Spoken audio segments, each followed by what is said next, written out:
Don't wait till the battle's over. Don't wait till the struggle ends.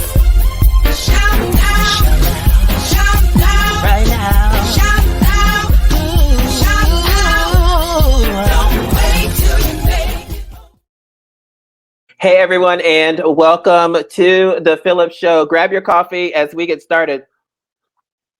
I was having a conversation, and I have these types of conversations multiple times, but recently it's been a lot more frequent, discussing how dynamic people are, how dynamic everyone is. Everyone is so passionate about different things. We all have different lives. We all have different perspectives. We all have a different outlook on life, but we're all here together. How do we connect with people when we see things very, very differently? How does that work? I know in the national conversation, it seems like people are having a hard time connecting and discussing things when they disagree. But what happens when you have your life and you see it through your perspective and through your lens, and you're walking alongside somebody else living the same life, if you will, but they have different experiences and they're experiencing what you're experiencing, but differently. So today we're going to talk a little bit about that, and we're going to go deeper. So listen, as an advocate, writer, and author with a new book surrounding the experience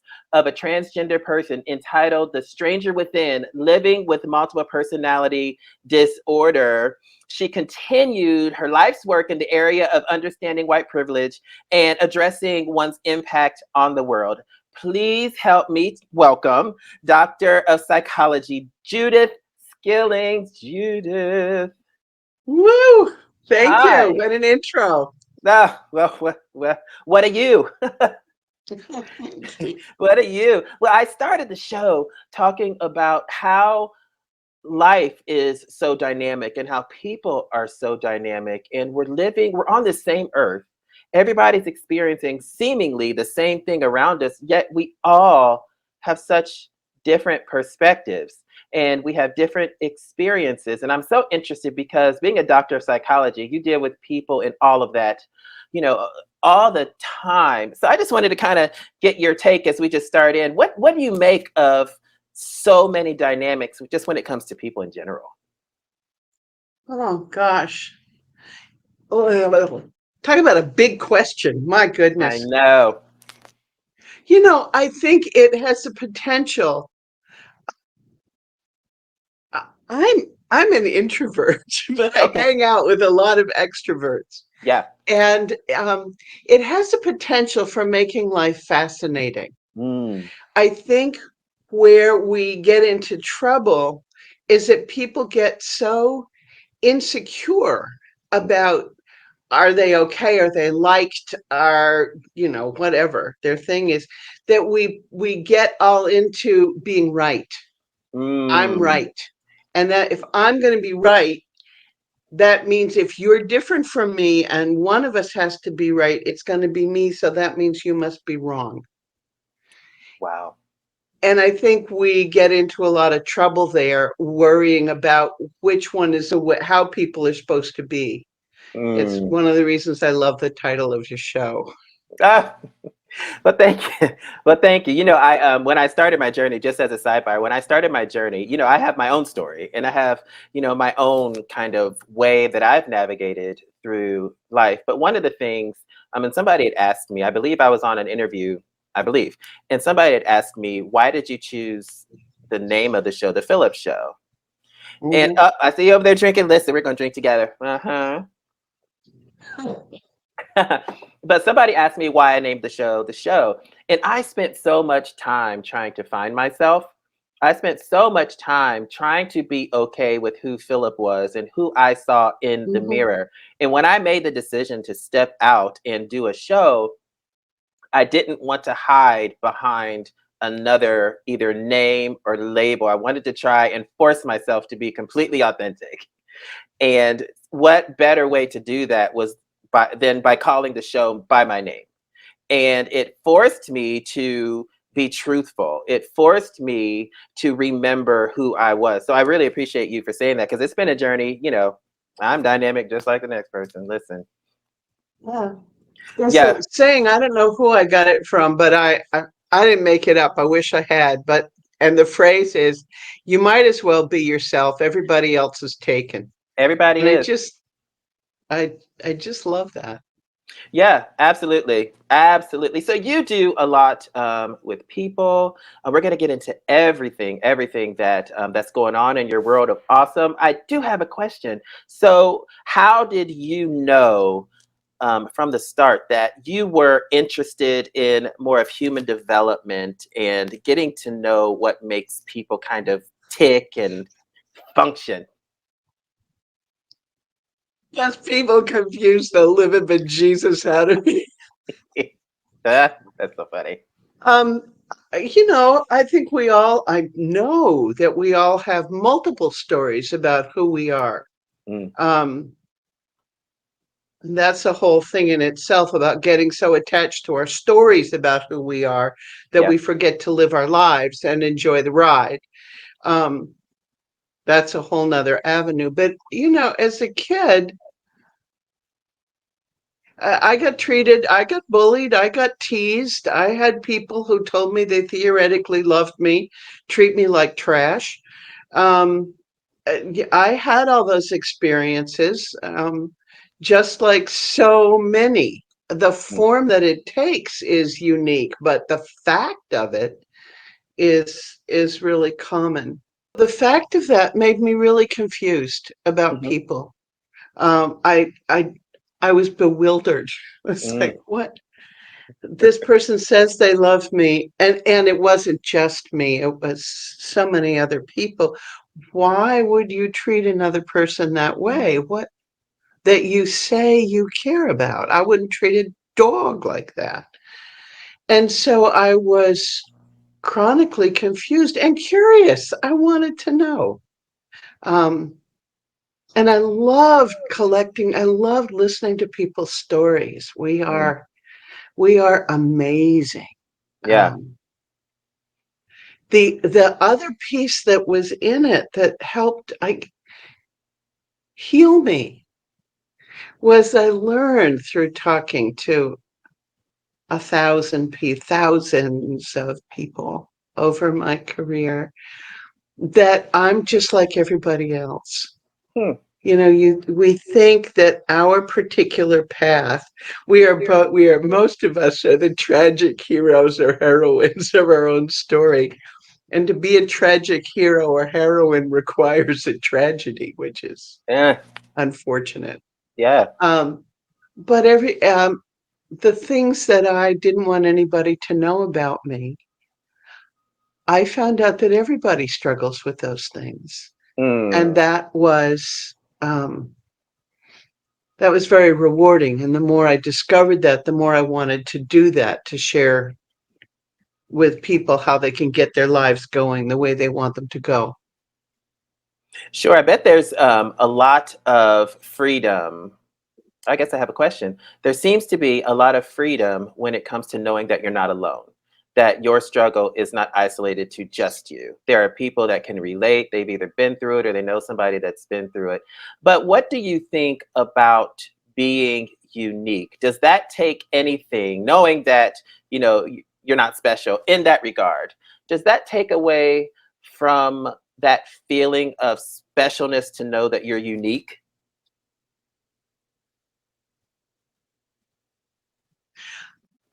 I I suppose. I mean, I am at what a great question. Do you think these up beforehand? No, this Wow. look, I'm in my therapy session, but you're my therapist. I'm just wondering, am I still special? Um, what I don't think it's either or. Okay. Um, one of, when I was younger, I cannot tell you what a drama queen I was. Yeah. Oh my God. Um, and I was really caught up in suffering silently, but making sure that everybody around me knew it. When Mm, so, what's wrong? Oh, nothing. yeah. I may not be here tomorrow. I may just kill myself tonight, but really I'm okay. Don't worry. that kind of. Yeah. And I did a lot of that, and I have compassion for that, because when you're in it, it's very real. And if I had seen doors out of it, I would have taken doors out of it. Mm. As I got older, I really like, for me, I love the metaphor of trees. Trees are lovely living things. It is impossible for a tree to grow wrong. It can't be done. Wow. It's a tree. It's a tree. Yeah. It can do all. And so all trees are trees, and they share that. And then there's, all that stuff. But each tree is also unique. And Mm. I think I celebrate, frankly, my own uniqueness, my own Mm. awareness. You can't express energy wrong. Yeah. You That's can good. express it more skillfully, but you can't do it wrong. Yeah. And I love that you celebrate uniqueness, and it shows in a lot of your work. You wrote a book, and the book is called The Stranger Within, Living with Multiple Personality Disorder. And I want to read just a little bit of what you said. What interested me about Dee's story was both the multiple personality approach with the transgender challenges. I knew that both Rocky and Dee had had separate issues in grappling with the challenges from very different perspectives. And yet, ultimately, they had to find a way to work together to choose a life path. Tell me about your decision to say, you know what, I want to sink my teeth into this story. Well, Dee is now a very healthy, wonderful woman, and she has a whole life, and she and Rocky cooperate very effectively. I rarely see Rocky these days. But she had already written a book about her experiences of her transgender experiences. This was in the 1980s in southwestern Ohio, Wow. when it was a huge deal. She may have been the first person in Ohio to make that journey. Certainly the first person in southwestern Ohio. And so when she wrote her book, which has great detail and is told in her voice, she left out the part about multiple personality disorder because she didn't want it to detract from what she wanted to talk to people about. Being transgender is not a mental illness. The two have nothing to do with each other. She was trans, and because the treatment she got as a trans woman, as a woman in a man's body, was so brutal that it caused her to develop this other way of functioning. But that was a rather elegant defense to keep her alive. It wasn't even maladaptive. So she didn't, and I agree with that decision. But knowing that because she shared with me that as we became friends, she wanted me to know, and she shared with me that she had this 2-in-1 package. She wanted me to know, and I was fascinated by how that journey must have been for the two of them. So the book the sequence was already written, and I was like, well, I want to tell it from this point of view. Yeah. And I had met Rocky, and Rocky is he's a really nice guy. He would not describe himself that way, but that's how I would describe him. And I just couldn't. And because of the goal of talking about the journey to changing her body, to getting the body that matched her personality, She did suppress Rocky's voice and all that. But and that was good. That was a good decision. But I really wanted to know what would happen if you added his voice to that, which is why I Interesting. decided to do it. And with her total support. I was much more concerned about doing no harm than she was. I would write a chapter and I would go to her and I would read it to her and I said, okay, are we doing all right? Did we get it? You know, is it Yeah. spot on enough? You okay? And she goes, yeah. Yeah. Yeah. If So, this can help anybody, this is the thing I want to do, actually, has been her. It's not an easy thing for her to it takes courage to say, more courage, I think. Yeah. Anybody who knows Dee knows that she's feisty. mhm. Um, and uh, much of the things in her life have taken courage, and she has plenty of courage to go around. And this is another courageous thing that she is doing, so that maybe some people who are similarly challenged can know they're not alone. This happens when Yeah. you're treated like trash and you can't undo the condition that people are treating you, that are abusing you around. Um, this is one response, Yeah. and you can survive it and thrive.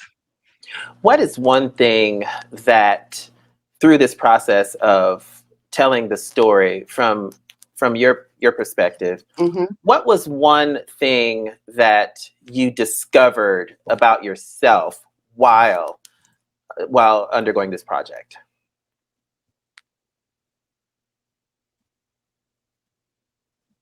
In many ways, it was very healing for me Hmm. because, as I mentioned, I was treated very poorly. I've always been fat, always been large, always been a large woman. And this was in the 1950s. Um, and I have never been industry standard size. And I have had uh, a lot of pain around that. And as any oppressed person can tell you, I have pain on two levels. One is the pain for being mocked, and the other is that I let it get to me. Mm. Oh, that pisses me off. Yeah. Both. And what I learned in this is that much of the language that is in the book, I found it from my own childhood. Hmm.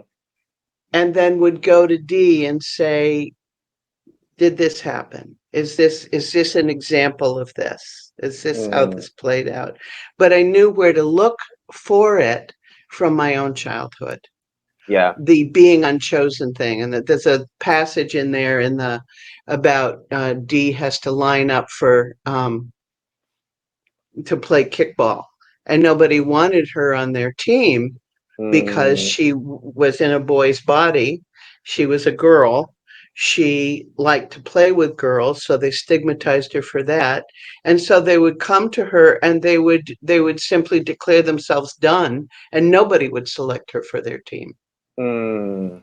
Um, and I knew to go look for that kind of pain. So it was healing. Mm. I got to articulate this story of pain and triumph. Yeah. Um, You spoke of, the oppressed and those types of groups. You also do a lot of work surrounding white privilege, and you engage and foster different conversations around what that means. Why are you so outspoken when it comes ugh, to addressing or uncovering white privilege? oh, what a great question. Another good question.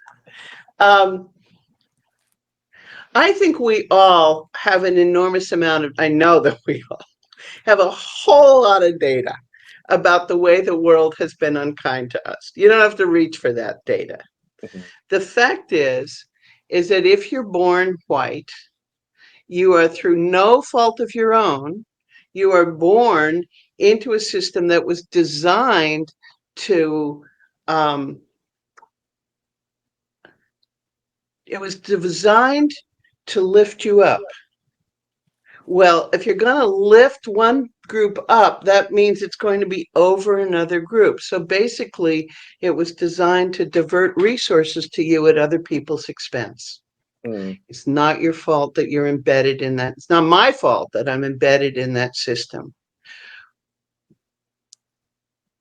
But I know what it is to be on the receiving end of people's indifference to the ways that they are oppressing me, their cluelessness to that. Mhm. And I didn't want to be, I don't want that role in anybody's life, to be clueless about the ways in which my just tooling through my day is at somebody else's expense, and I am unaware of it, Mm. insensitive to it. That I can't change it. It's like being born into a car that's driving down a road and there are people in the road. I can't get Mm. out of the white car. That's not an option for me. My options are to have my hands on the steering wheel or not Mhm. around managing my white privilege responsibly. Those are the options available to me.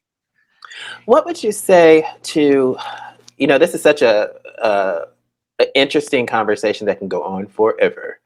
But Yes, it could. what would what would you? There's a lot of people that just don't agree that either privilege exists at all or it's not relevant anymore. And somewhere in the dialogue, um, white people have become now victims of what I wouldn't call it reverse racism, but they feel like they're being attacked and made to feel wrong about just simply existing. And it's not their fault. They're white and they don't get anything more than anybody else. We hear those conversations a lot. What Yeah. what are they missing, and what, as an African American person, what may I be missing from their experience that I'm just not connecting to? Because I don't think that there's a wrong and a right. I think it just seems like there's two ships and they completely are not they're passing in the day, night, midnight, sunlight. It's just missing. I think, so much of this conversation, and you even opened the show pointing at it, is about listening to the humanity in front of you, Mm. whoever that may be, who's shown up, and trying your very best to let go of your stories about who that person is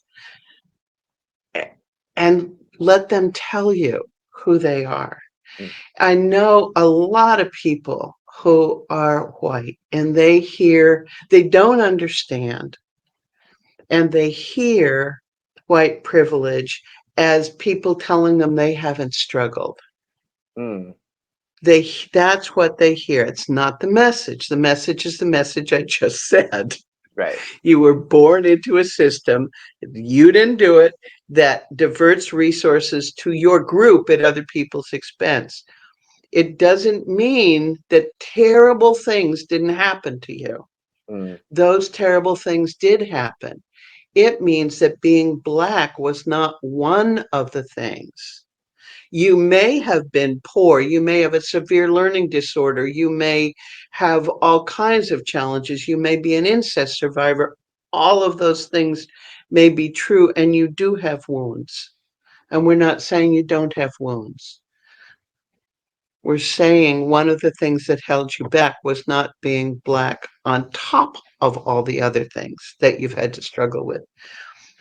And if you can get that part of the conversation I think that you can have some joining with people, but you've got to Mm, let them have their pain. yeah. Does that make sense? It definitely does. I think listening is huge, and I think being okay with people having different perspectives and experiences probably needs to be at the forefront. It's okay that we don't agree because you're living your life differently than I am, and you may not see it how I see it. We have totally different experiences, and I think not just discounting um, what the other person's experience may be or their perspective. Yeah, I think that was really. I love how you.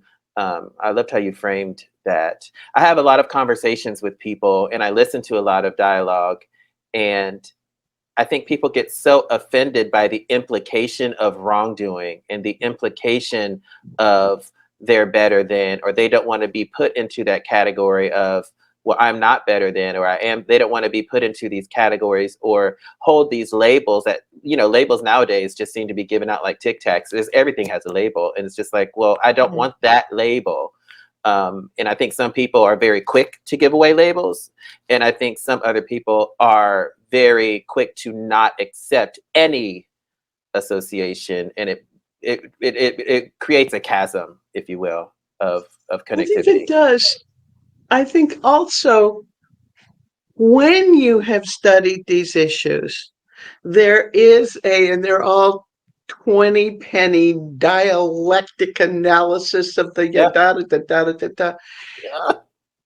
When you have done all that work, Mhm. there is a very understandable, powerful argument that all white folks are racist. There, I understand the argument, and it's, but it's you can't just shoot from the hip on that one to somebody who's unfamiliar with the history and the argument that goes into it and the da da da. Yeah. You can't just say, well, all white people are racist, so you are too. That, of course, people are going to get defensive about that what they hear you saying is, I know you've got your Klan robes in the attic. Yeah. If what they hear you saying when you can use that word is, I know you're secretly a filthy piece of miserable human being, of course they're not going to embrace that conversation. Sure. Yeah. Um, Yeah. Yeah, I would. I mean, to be fair, and I think that's part of, to me, that's part of communication too. Like, is that fair? And it also goes into, terminology. I think that, I mean, I can go on and on for days, but I think there's a lot that has to be said for how we use words and what we actually mean. What are we saying when we say this, and what does it mean in that context? You were talking about racist. What is a social way to use that word? And then you went a little bit deeper, a lot deeper in the da da da da da's and and learning about what it means to actually say that and what the implication is. And is that what you're saying right now? To be clear, so I appreciate that perspective too, because I think we use words. Words change a lot, and they get so used. We just throw them out there, and sometimes it can be damaging. It definitely can, and it can shut down conversations without them even having the absolutely. opportunity to start. Yeah, and then you don't have a bridge, you have more of a chasm. Yeah. And I think, again, it gets into the thing where one of the places where we talked earlier is that then you get heated and then everybody wants to be right. And you're Yeah. no longer speaking to communicate, you're speaking to prove a point. Mm, And yeah. it's frankly a waste of breath. Yes. It's a whole train wreck. A whole train wreck. Yeah. Yes. Oh my goodness. Well, I let's. There's so much that I still want to talk about. So first of all, would you mind coming back to the show and sitting down with me again to have some more in-depth conversations of all this? I'm sure if you want to, anytime. No, I enjoy it, and I think that these are the conversations that I hope that people would try and foster. Conversations that Uh-huh. are dialogues where you do listen to Mhm. learn, and you listen to hear, and you listen to experience. I don't need help experiencing what I already experienced. I don't need help with my own perspective. I don't need help knowing what I already know. I need to learn what I don't know. And I think, and hopefully there's more people that are interested in doing that as well. Tell us, where can we find more about you? Where can we find more about The Stranger Within, living with multiple personality disorder? Where can we find it all? Oh, you're such a sweetie. Well, you've had it running across the screen. I just love you.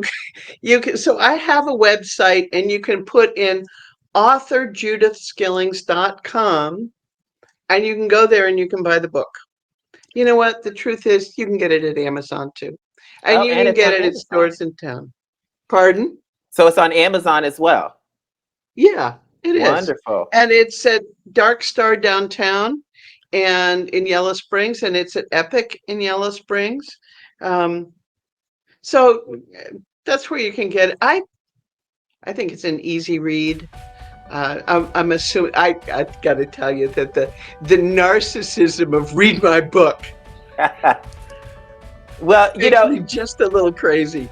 Well, the good thing that I can say, leaving this conversation, whether it's an easy read or a more advanced read, we know that it's going to be an interesting read. Oh, bless you. Yeah, we know that. It is for many people. Yeah. You know, and I'm around town. I don't know how you'd find out more about me. Ask somebody. I'm at the senior center. See that? Ask somebody. People know. Ask them. Well, I appreciate you coming and sitting down and being so candid and thorough today. It's really given me such a different perspective, and I appreciate it. Well, thank you. I was frankly a little more honest in some areas than I had intended to be, but it was a good conversation, and I love chatting with you. Oh, good. Well, I look forward to you coming back, and I appreciate you for being on today. Thanks, Phillip. So listen, if you took nothing else, and I know I love saying that, but you know, in every conversation, in every interaction, whether you are joining us today on Prime, if you're on Amazon, if you're on Roku, wherever you are, if you're listening on a podcast on Anchor FM or Spotify or iTunes, wherever you are, every single time that you interact with something where there's a conversation, always seek to take something away. My takeaway, and I hope yours is too, there are conversations that we can have that give us the opportunity to learn more about people, to understand deeper when it comes to connection. And I hope that listening to Judith today and understanding her perspective and listening to see, you know what, let me engage in conversations differently. I hope that that continues to expand your world, expands the people around you, and provides light wherever you are. Make sure you check out her book. And as usual, you are the best you in the world. And I will see you next time here on The PHILLIP Show. Don't